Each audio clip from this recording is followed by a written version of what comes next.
Creating a Portrait of a Graduate, New Measures of College, Career, and Life Readiness. And all of this is brought to you by the generous support of our sponsor that we have with us today, Otis.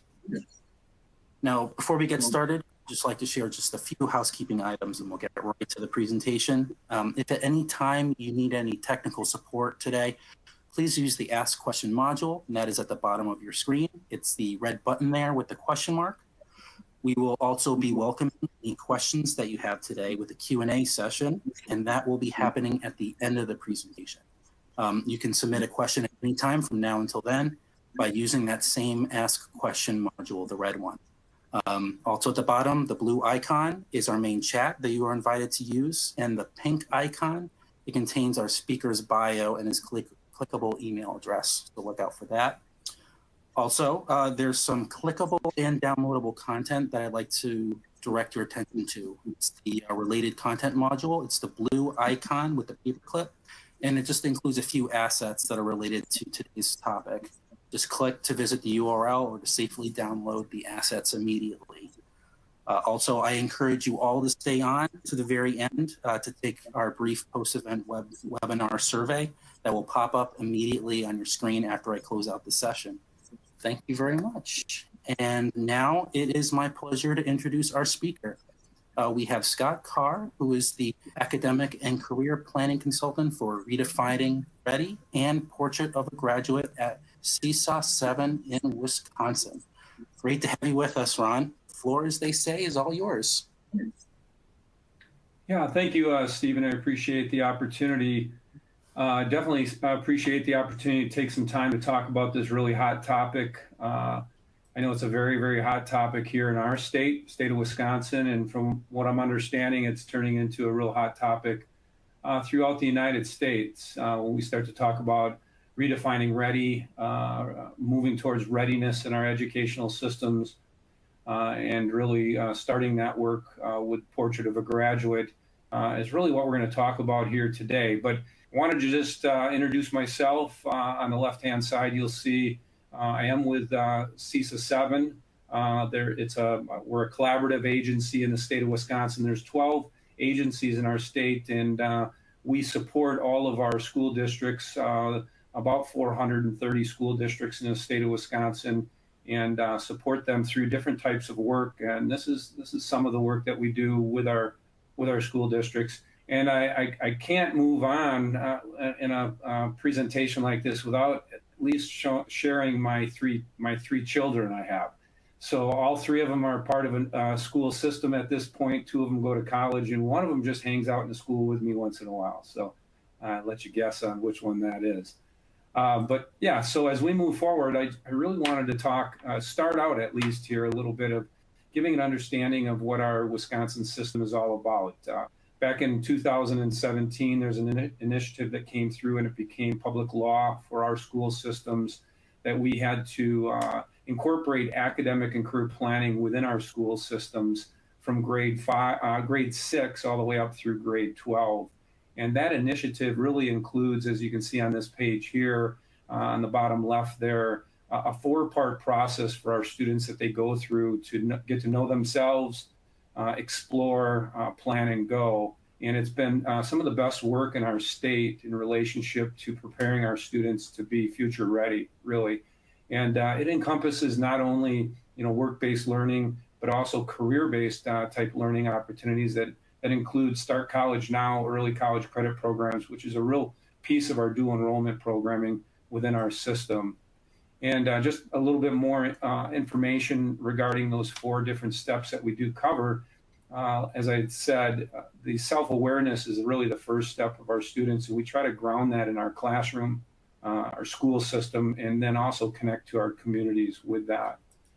That second phase, we start to look at exploration, which is vital, in relationship to creating a real relevant pathway and ownership for our students in the educational system. So we like to look at the different career-based learning experiences that we can offer through this process, which is really vital when we start to talk about the readiness direction in our educational system. It takes us and moves us on in our state. It moves us on into that third level, which then starts to talk about the actual career planning. And we're starting to see this work actually even move down into our lower levels. And in the middle there, you can see the green X versus the red X. As we know, research tells us that our students, as they exit high school, they tend to make their choices around college based off of where their friends go, or really just the college itself. And we have a strong focus on setting up that career focus first, and then looking at if there's actually even a need to continue your education post high school in regards to moving on to a college. Some of the slides, and once you do get the slide deck, you'll see there's some resources and different things that you can click on the slide deck of the slides themselves, and some really good resources that support this work also. The other piece I wanted to just give some background on is the National College and Career Readiness Indicators, or what we refer to here in our state as Redefining Ready.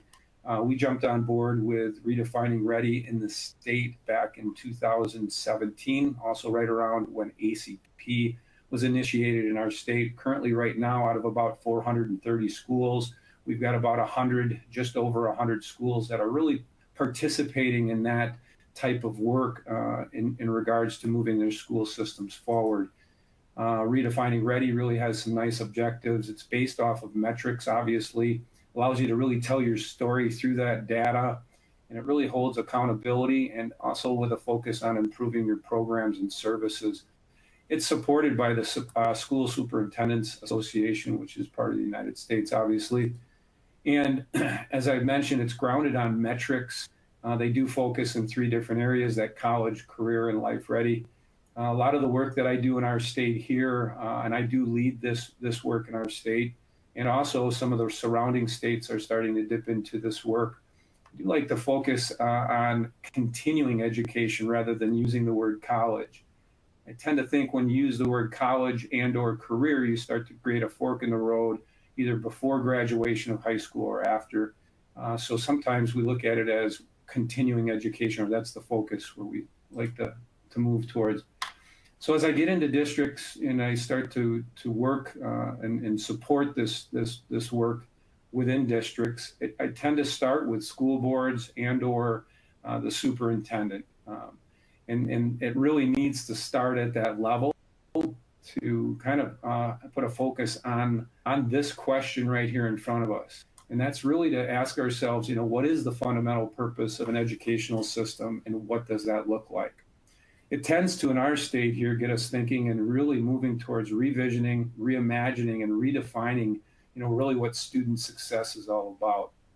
And it's the starting point that really has to take place. You cannot just jump to creating a portrait of a graduate without really grounding yourself around this work, aligning yourself to a common vision, common beliefs. And it moves us towards, are you a traditional school system? As you look at this is a real typical look of a school system, in that of it's a wheel with a spoke. Looks like there's a broken spoke in this one. I apologize. But the school sits in the center, and you tend to incorporate through initiatives more and more programs. It turns into a controlled system in defined areas, a lot of isolation, and also in different defined measures. Really what you want to have is an educational ecosystem where you put the student in the center. You start with the outcomes, which is a portrait of a graduate, and you look at creating opportunities and experiences for your students within the classroom. It needs to be grounded in the classroom and the school, and that connection to your community. And again, in our state, it's focused around academic and career planning, which is a real good, solid foundation in general. And I'm imagining most states are moving towards that type of work if they're not there already. So you really have to focus on an educational ecosystem rather than a school system itself, which then leads us to the next question, which is really the starting point after you ground yourself around what your beliefs are. And that is, what should every student be able to do and know when they leave your school? But actually, really, more importantly, what you want to ask yourself are, what are the attributes, skills, and knowledge of a future-ready student? And then, in what ways does your educational system provide opportunities for every student to gain these attributes, these skills, and the knowledge? And it's for every school too. So we have a strong focus on equity and access in our school systems here in Wisconsin. And it shouldn't look any different for students that bring higher needs or need more resources to get there. But it is that focal point of what are the outcomes that we really want our students to be able to have in relationship to attributes and skills once they leave us.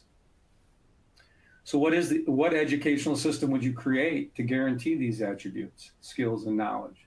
That's another question to ask yourself. Is your educational system doing this? And I like to think of it this way, most importantly, is your own child's educational system doing this? So really, what would you do and what would you do differently to see these skills and attributes built so our students can be future ready when they walk out of our buildings? So what is your fundamental purpose? And what would this look like?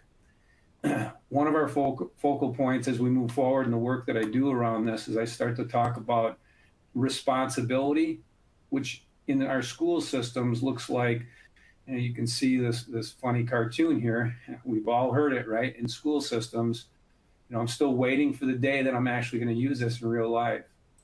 Versus opportunity, and creating opportunity is going to allow us to move towards a skill building and close a readiness gap versus a focus on an achievement gap.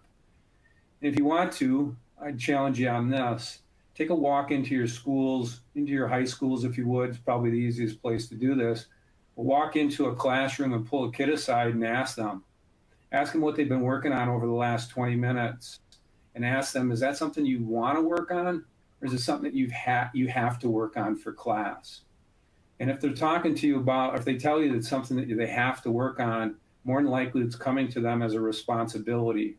And the transfer of learning and the skills that we want to find and see through really a portrait of a graduate, those lifelong skills being future ready, those are not being worked on, or they're not a focal point of your students in the classroom then. And really you get that sense of checking boxes for students, rather than opportunity comes through those different experiences that we want to offer our students. And also, as we move forward, we talk about this in relationship to what we're asking of our teachers. So how many different initiatives do you have going on in your school system right now? Where did they originate? Who chose those initiatives? When are they delivered? When do they get rolled out to your teachers? More than likely, your teachers are feeling that those are responsibilities that they have to check the boxes for. So in the same concept, when we get in and work with school districts, we see a true transformation in relationship to our teachers that are functioning in the classrooms, having a high level investment in this work, which has a great impact on the culture that you're trying to really create to see what's best for your students. And it really is more than metrics. As we see in our state, on the left-hand side, these are some different initiatives that we tend to have a high level of focus on based off of our state report card. A lot of the times our eyes go directly to achievement data on our state report cards. We just over the last couple years here added different opportunity or experience-based type metrics to our report card. There's 4 total right now, and they're related to work-based learning and capstones, youth apprenticeship, things of that nature. And they're obviously not looked at as much as the achievement type data on our report cards.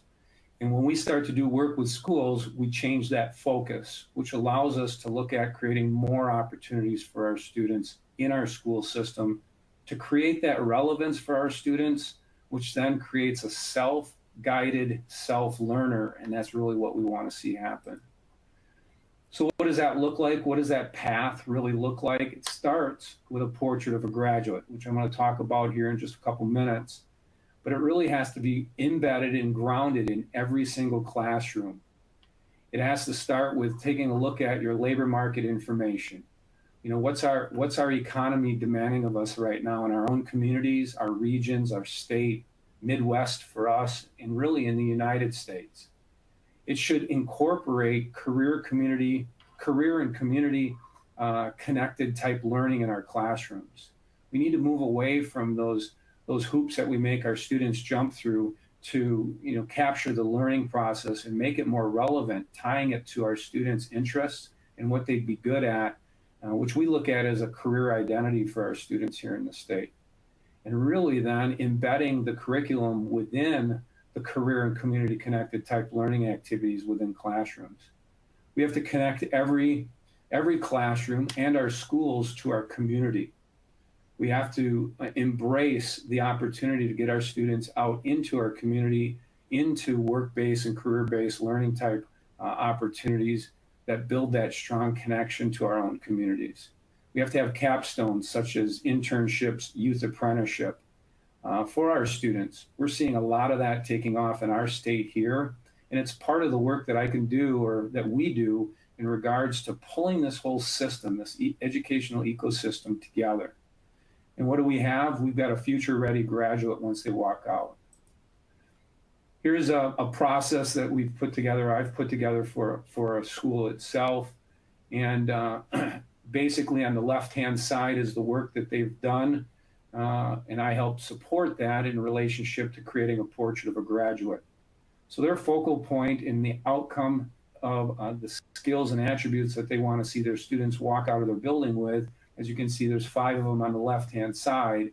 That's a very curiosity, creativity, taking initiative, multidisciplinary thinking, and empathy. So that's their groundwork starting point for their portrait. They stem everything off of this, right down to their strategic planning for their school district, which generally lasts 3 to 5 years. And with on the far right-hand side, they start to talk about what are different graduation pathways that they can offer instead of the traditional earning 20 to 24 credits. In our state, it varies, where you get students and your school system chasing credits. So we look at different graduation options and pathways for our students also. And really the fundamental purpose that this district here has identified is that every student is a graduate, career, job ready, post-secondary ready if needed, and ultimately future ready. The 5 things that they're focusing in on are in the light purple on the top, and they're grounding this work in every classroom, school, and community.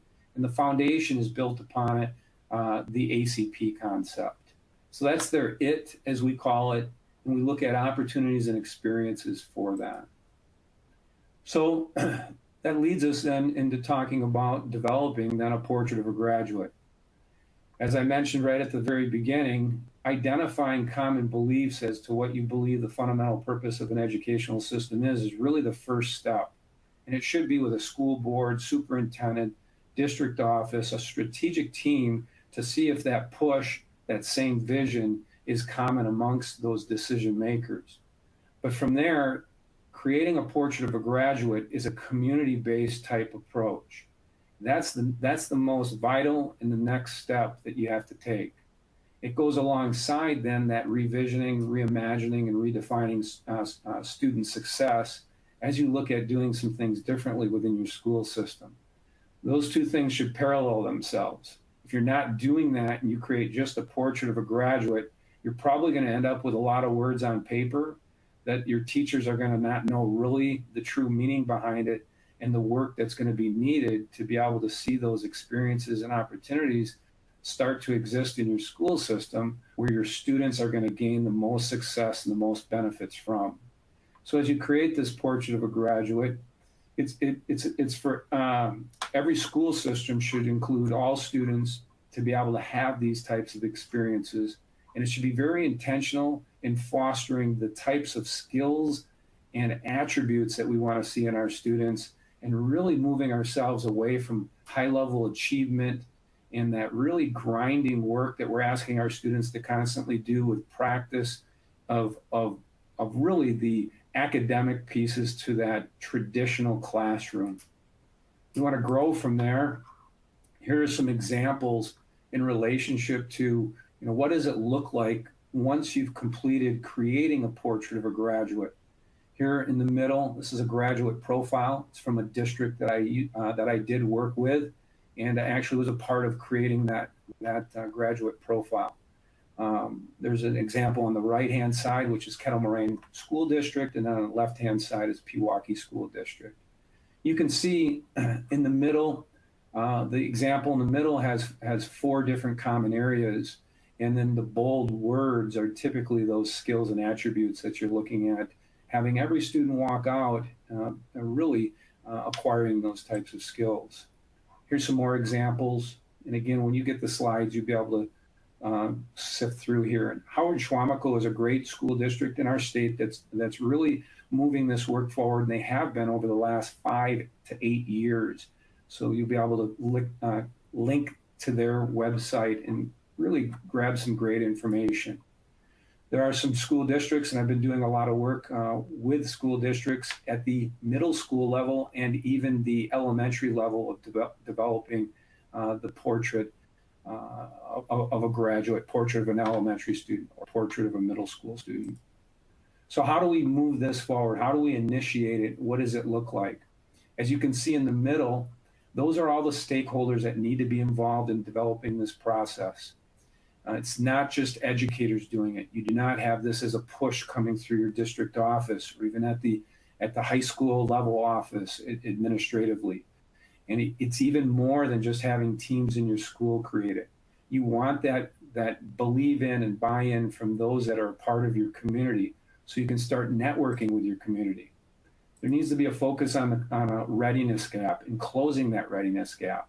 Some of the work that I've been doing has been creating a portrait of a board or a school board members and allowing that to be the push and the movement of creating then a portrait of a graduate. You start with the why, the data and different information that drives why we need to do things differently in our school systems. It moves to the what, which ends up being that career life and community readiness engagement in our classrooms, school, and our community. And it pushes us towards, well, how do we do this? And obviously this is a lot of work to do in relationship to creating the culture that you really need to have. So you have teachers in your school and you have others that are in your school that are believing in what you're doing, buying into it, and doing things that end up with a result of high level engagement for students, educators, and the community themselves.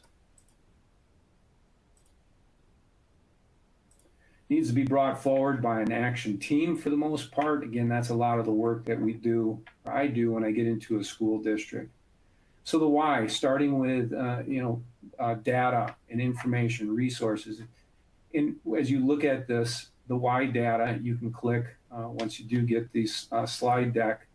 Some that really stood out to me as I really dove into the data and information to help drive the reason why we want to look at readiness versus achievement is just looking at the lack of really true student engagement in that first bullet.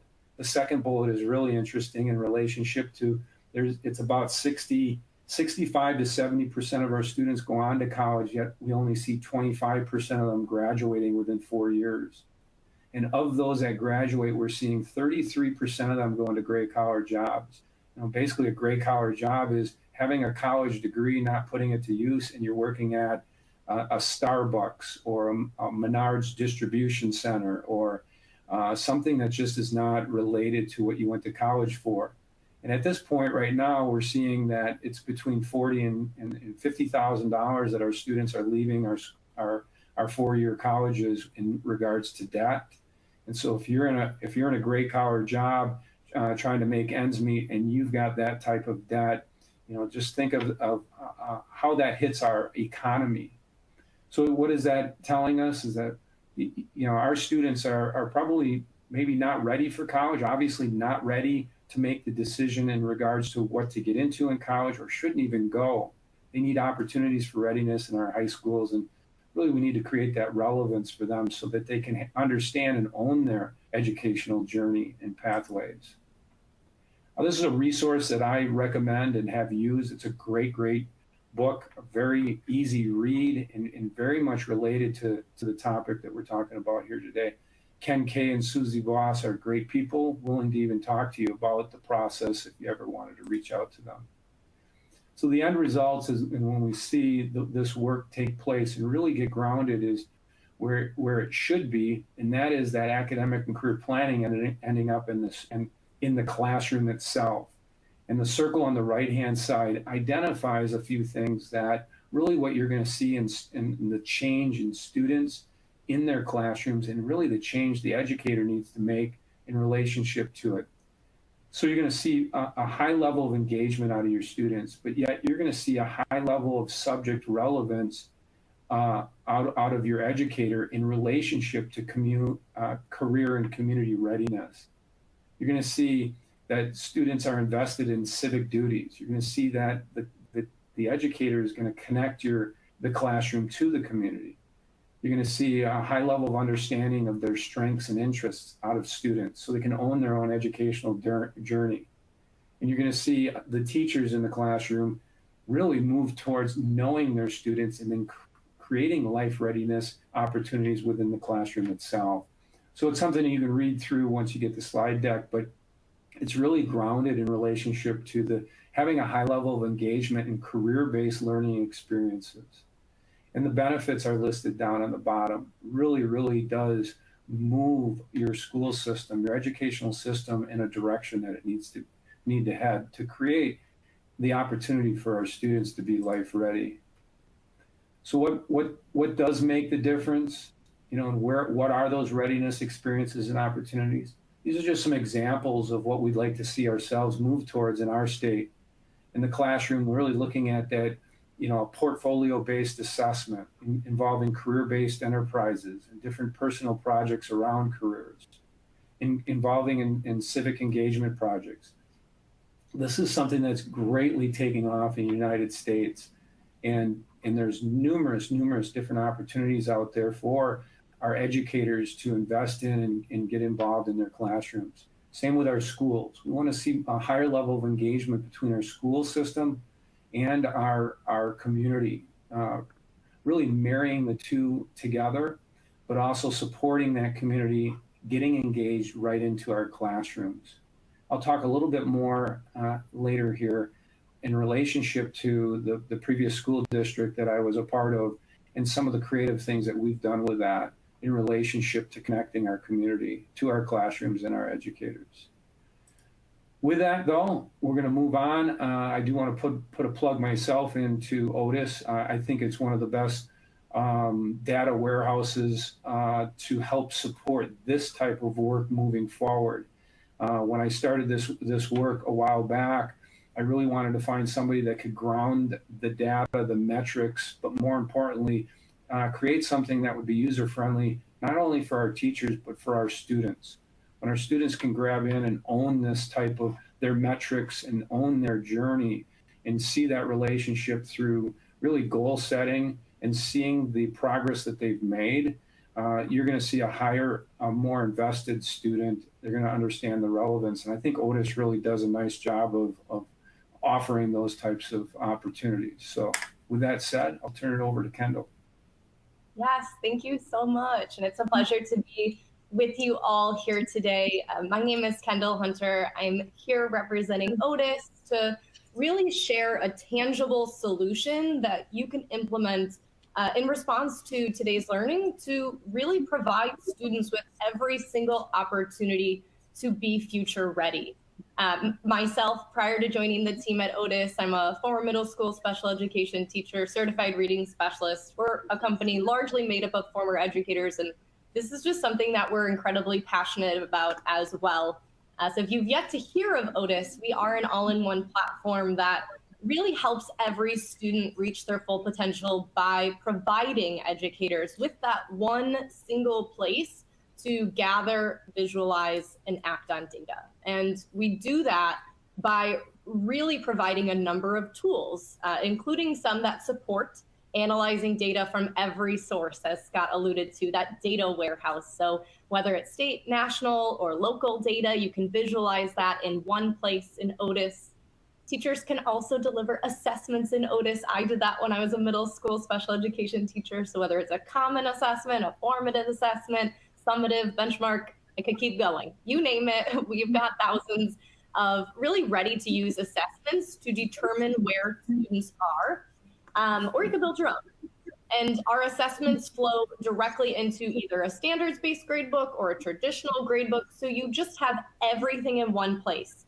And really where that ties in today into what we're talking about today is that you can use all of the data in one place to drive instruction, or create, I guess it doesn't have to be, or it could be and create personalized learning plans. And again, this is all in Otis, but what I really want to share more with you about today is how you can progress monitor students towards that continuing education readiness that we've been talking about today using our tool that's known as plans. I'm going to actually go in Otis and show you this here now, just to kind of give you a quick glimpse of the tangible metrics Scott has been sharing about in action. So I will do that now.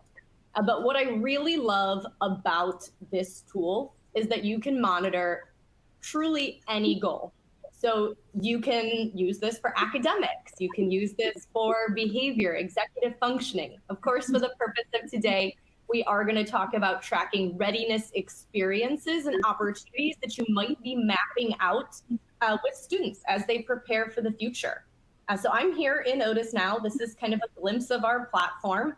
And right at the top, I just want to point out these buckets. So let's envision you're using this tool in your community, and you are identifying based on specific activities that students are doing if they are not ready, college ready, career ready, or perhaps college and career ready. And if we want to find students and kind of dig into their specific plan, it's all interactive. So I'm going to go to a student who is college and career ready, and I'm going to drill down to learn more about what exactly that means. So what I can see is kind of a description of why this plan exists, some background. But here next, I have these indicators so that I'm able to see what we've identified for Wade as key activities the student needs to complete to be ready for the future. So I can see that Wade has completed the ACT. He met all of those minimum thresholds. I can see who made those updates, who's engaging in those conversations. I can really quickly, whether I'm, Wade's school counselor or I'm Wade's English teacher, or maybe I'm Wade himself, I can see, what do I need to do? Okay, I need to go visit a college campus, or I need to complete the dual credit college English class. These are the metrics that someone is laying out with Wade based on his individual path forward. And no two students have to have the same path, right? Because everyone has their own goals for the future. But it's a tool like this that sets the stage for those conversations and then allows you to track in an easy and digestible format where we're at. What I also love is you can drill down. So we can see each of these items, and obviously Wade here is identified as college and career ready. There's a couple things we need to finish up here, but we can see lots of yeses, which is good. But let's say that we had some historical progress being tracked, because these conversations are taking place over time. That's exactly what we can see here. So those CTE credit hours that students are completing, those career technical classes, we can see all the way back at the beginning of the school year, Wade wasn't there yet, but now he is. And for any goal that a student is working on, we can drill down in that exact same way, provide status updates, you can add attachments. There's lots of different ways you can continue to follow a student's journey here.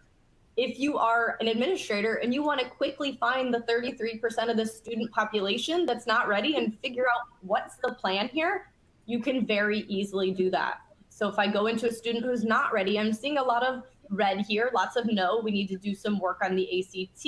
We can see that they did Project Lead the Way. So what we have are tools to guide the conversation with students so that we can focus on what's next. When we have it all in one place, it makes it so much easier for you to support many students in an efficient way and really ensure that they are ready for their future.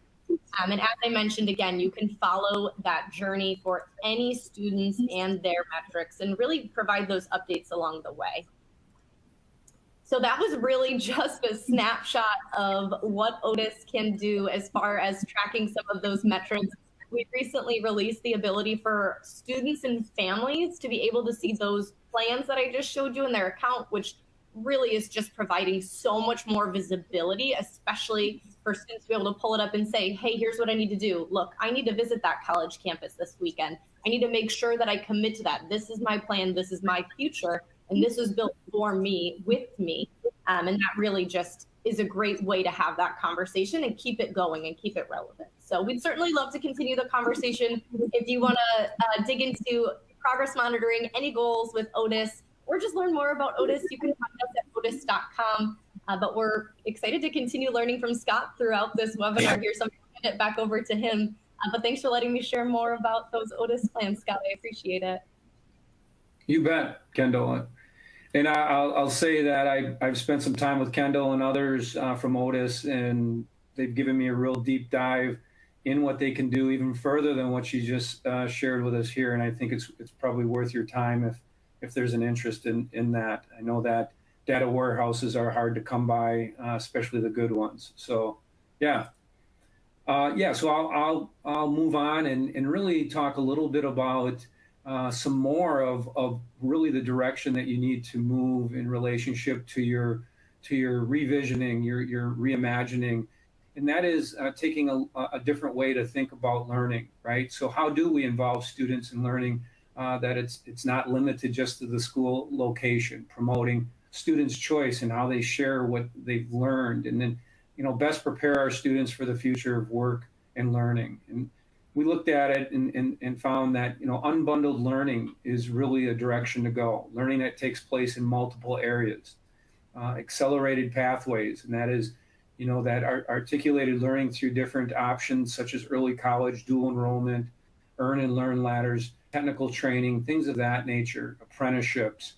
A lot of the times when I get in and help support districts, they tend to say that this seems like it's the readiness means that we're moving towards the skilled trades or apprenticeship type programming, and that's not it at all. It's an identification of looking at readiness type skills and what are those skills that we want our students to walk out of here with, but more importantly, what are the things we should be doing? What's the it we should be doing to see those skills transfer into those students prior to graduation? And we're seeing that it comes through all these different learning experiences, the opportunities that we should be providing for our students. Now, those new learning type models include that personalized and competency-based type learning, social emotional learning, and then skilled credentialing, which is vital.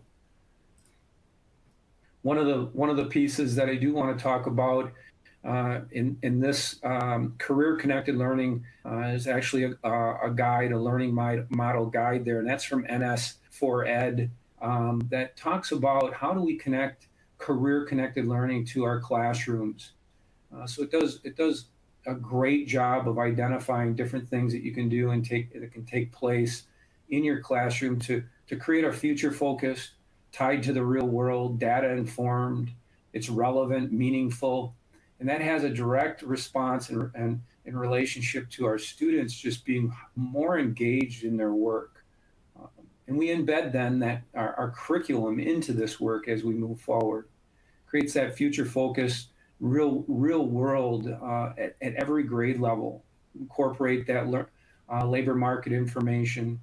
And it creates a pathway for our students that allows for a deeper connection to their learning process, gives hope, relevance, opportunity for all students, actually.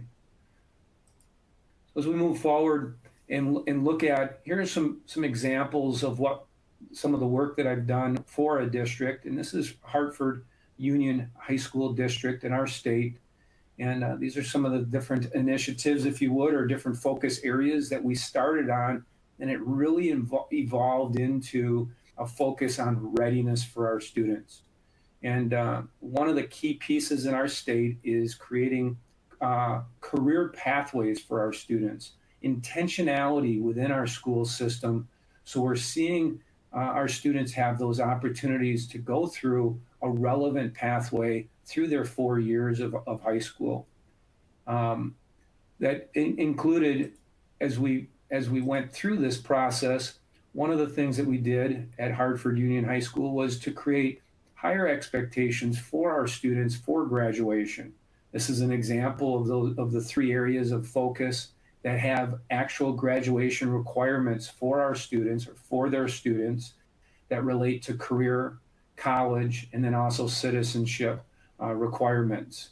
So as students progress, they have to, through a portfolio, they have to do these things in order to graduate. We connected with UW-Milwaukee, which is one of our colleges in our state, and created an early college academy, which allows for our students to gain credit prior to graduation from high school. We're looking at opportunities in our state. Many schools are doing this, but some schools are upwards of 20 to 25 credits, college credits that students are walking out of their high schools with in relationship towards purposeful and intentful pathways, not just credits to gain credits. We looked at tying ourselves to our pathways, our career technical education pathways, tying those to more meaningful sequenced type courses. So as you can see in this document here, our welding and manufacturing pathway of this at Hartford has 5 sequential courses that are a part of it. And then there's a related work-based learning that's on the far right. And also with it, what we ended up doing is tying our community business partners to each of these classes and to each of these sectors, these super sectors and different pathway sectors that they offered, which gave us a great opportunity to have a pretty easily run type system, if you would, to see work-based learning, career-based learning take place very naturally right in our own community. And the last thing I wanted to talk about here was I had mentioned it before. A lot of our schools in our state are starting to look at different graduation pathways, not just the traditional 24 total credits, where we find ourselves chasing credits for those students that are deficient, our juniors and seniors that are lagging behind in credit need. We've looked at through our state of Wisconsin, we're able to reduce our credit options, our credit base, as long as we're pairing that up with a career-based learning type program for students that at the end of their journey prior to graduation, that they're placed in a career or they are continuing their education at a higher ed or a combination of the two. And through that programming and through setting that up, we're looking at identifying those students at a younger age, even as early as a freshman year, to start to identify those students that are non-traditional learners or those that are career ready sooner and allowing them to go down a different pathway. This is highly supported by our state. And again, we get very creative with it. In some schools, we end up even using a GED type option for our students in relationship to a graduation pathway. But again, as you can see on the right 2 columns here, it doesn't go without incorporating career-based type learning for our students and a setup with a capstone at the end, whether that's an internship or youth apprenticeship, where the students are embedded in the potential, the opportunity for a career or a job as they progress on out of high school. So the work that I have been doing is something that definitely could be done in any state for any district, and it's something that again has really taken off in our district here. Moving towards a portrait of a graduate, basically the work that ends up happening is that of meeting. The first step is just to talk about it. Where's your district at? Where do you want to move towards in relationship to your district? Are you ready for a focus on readiness versus achievement? Those are all things that I can definitely help you with, moving your district in a direction that you would be more geared towards redefining ready or readiness, future ready student, and really that educational ecosystem. So if it's something that you're interested in, don't hesitate to reach out. Please email me. As I mentioned, in our state here, the amount of work that's just snowballed over the last 3 to 4 months in regards to my work getting out into districts. I have been booking myself up almost throughout the summer in relationship to the work. So, but that's the end of what I've got. I'm hoping maybe there's some questions that I can answer, and we'll go from there. So I'm guessing Kendall, Stephen, I'm just supposed to tap into the questions that are here. Is that? I think Stephen. Yeah, I mean, well, yeah. First, I'll just say, great job. Thank you very much. And as you said, we've come to the Q&A portion of the webinar now. So all of you can send in your questions. So Scott or Kendall can answer them live on the air. If you haven't already, you can send in your questions in writing, and you can do that by accessing the Ask Question panel. And it's right there at the bottom of your screen. It's the red icon with the question mark. But first off, a question that came in early on, Scott, how can we continue to, learn and work with you? They're asking. Oh, yeah, definitely. As I mentioned, simply just email me. I think what I'd love to do and what's really worked best for me in regards to the school districts is email me. We'll start a quick conversation, but we'll jump right away probably to an opportunity to do a virtual type meeting and just talk through where you're at as a district and what your needs are. But if you email out, I guarantee you I will reach back out and set something up so we can have some conversation. Perfect. Some more questions are coming in. Let's see. How is this similar or different from AASA's Redefining Ready movement and the work of Patel for Kids on Portrait of a Graduate? I'd answer that. It's probably not much different. I think part of our movement with Redefining Ready is to, Redefining Ready being around over the last, since about 2013 in regards to coming out of District 214 in Illinois. I think the metric piece of it still holds more of a foundation that comes more from a district level initiative, whereas some of this work here we want to start to see moving towards grounding itself in a classroom and getting our educators more engaged. And again, this kind of goes back to what Otis really speaks to, is that you can connect teachers and students to that platform to be able to set their goals, reflect around them. But I will say this, if you're not focusing on, what's the fundamental purpose of your educational system and looking at your culture and how to move that work forward, you're gonna probably sit and spin. It's just not going to gain traction. So probably the difference is that it starts with a cultural look and an assessment of where you're at around that and what your district's ready to embrace. Perfect. Thank you. And I see that there's some questions that came in that looks like they're for you, Kendall. So very quickly, let's see, is this platform, so Otis, different from Linkit in functionality? Yeah, that's a great question. So thank you so much for submitting it. As far as I'm familiar with that platform, I believe that is primarily for assessment and data. So the benefit of Otis is that it's really designed to have all of the tools that educators need in one place. Certainly assessment is one of those tools, but we offer, thousands of pre-created standards aligned assessments. So you don't just have to, go in there and build all of your own and start from the ground up. We provide those tools in Otis.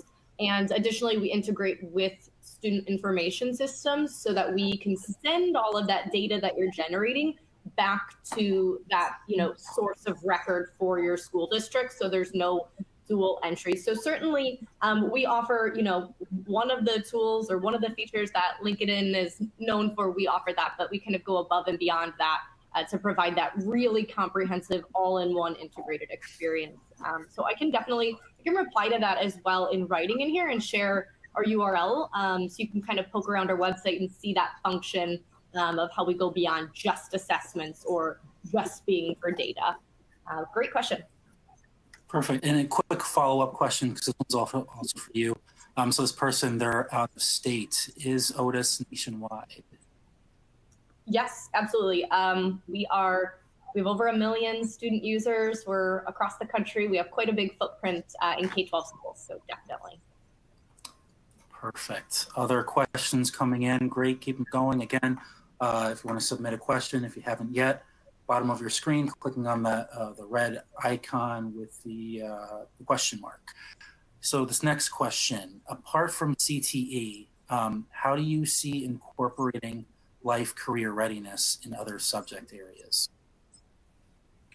Yeah, that's a great question, and probably going to be a difficult needle to shift in regards to some of your content areas, but it really is based on career connected learning and that concept. And teachers are going to need a lot of support around that. But in our state here, it starts with the four-part process of ACP, and that is to get to know your students. So what are their interests? What would they be good at? What are their career interests? Things of that nature. And then being able to connect that to your curriculum. There are resources out there that help support in that direction, if you would. But it comes through just that support of staff, moving this work forward as a collective school, as a collective group, and creating that type of a support system. But it's definitely an option that you can do. Perfect. Thank you. Another question that came in just now. Do you have any tips? Can you provide any tips in navigating state standards and required courses and the flexibility to individualize pathways and interests? Yeah, that's a great question. Probably be worth talking one-to-one together on that, just to get a little more information regarding your state and where you're at, some of the hurdles, some of the barriers maybe that you're dealing with. But I know in our state here, with the actual requirement of only 15 credits that are needed for a high school diploma, and anything above and beyond that is a recommendation to your local control, obviously. So it allows for us to kind of manipulate that a little bit. But we have worked very closely with our state in relationship to academic and career planning, and they are very, very supportive of creating different opportunities and being creative and innovative in this type of work, because we're seeing such an increase in students that are not making it to the finish line when you start to talk about meeting the credit requirements in some of our districts. So it'd be great to talk more individually related to that. Perfect. Yeah, and definitely we'll make sure that you receive any of the questions that you'd like to reach out afterwards. We'll make sure that we'll connect all of you to Scott, who are asking him individual questions. So don't worry about that, Heather. Another question that came up, let's see, how do we get buy-in with our teachers? Great question.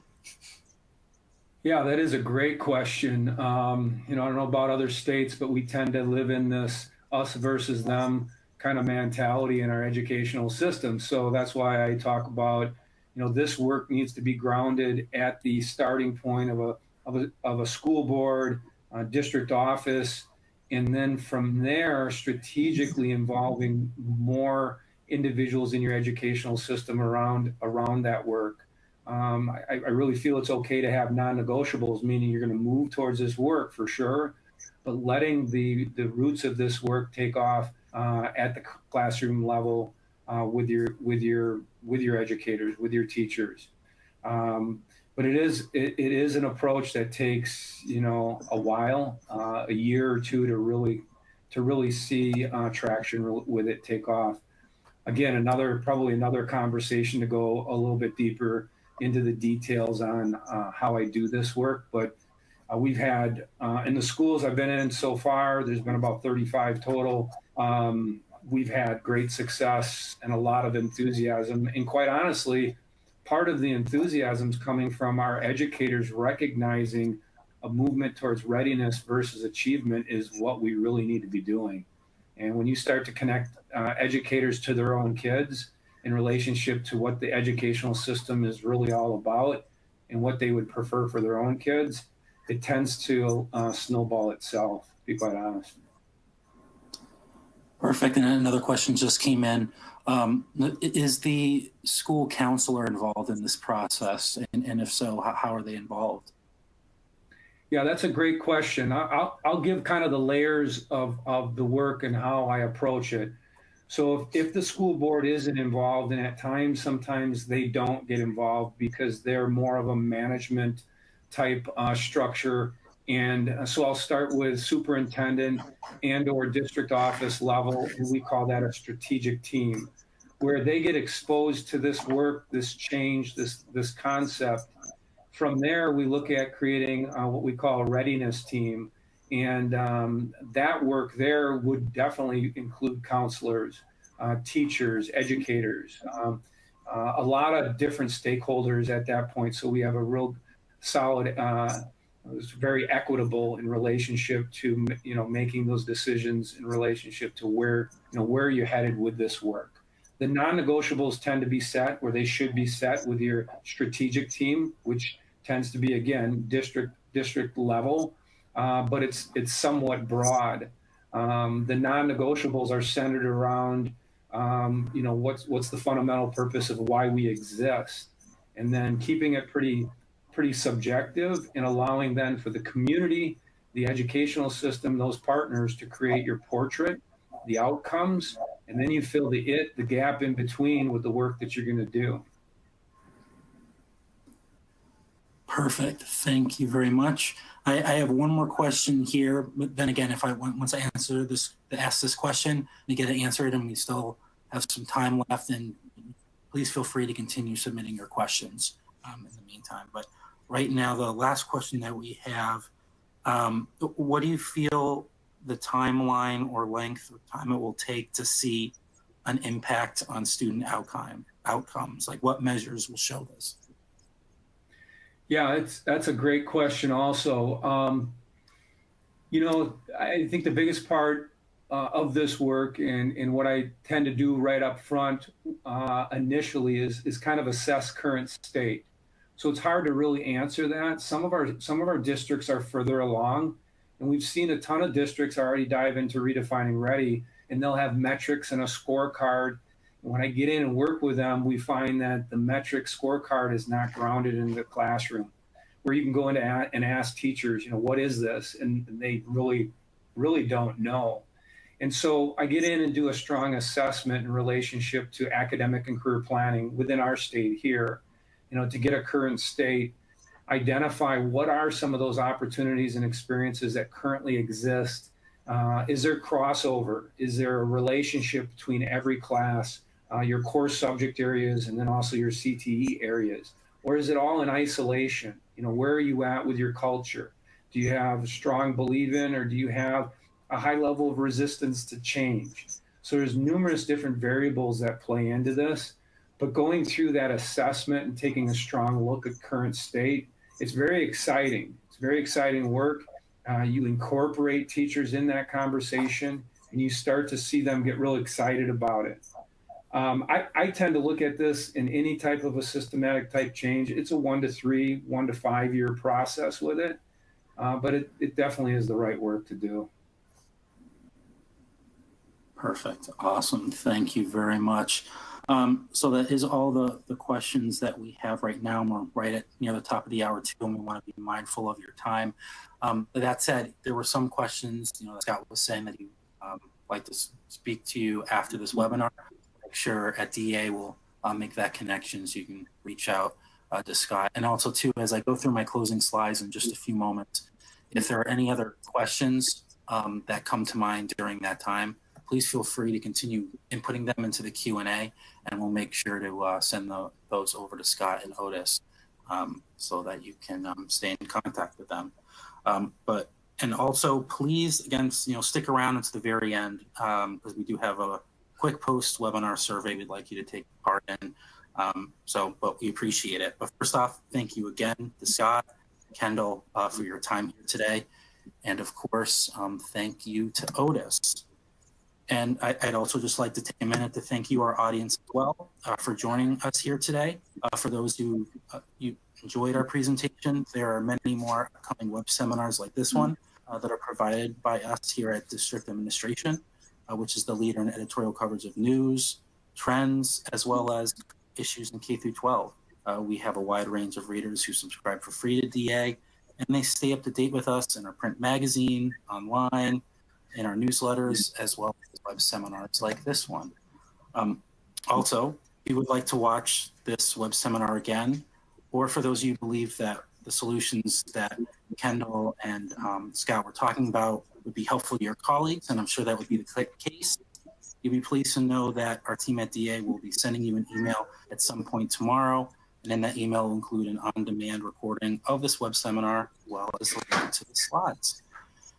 So with that, on behalf of DA, this is Stephen Blackburn. Thanks, everyone. Have a great rest of your day. Thank you very much.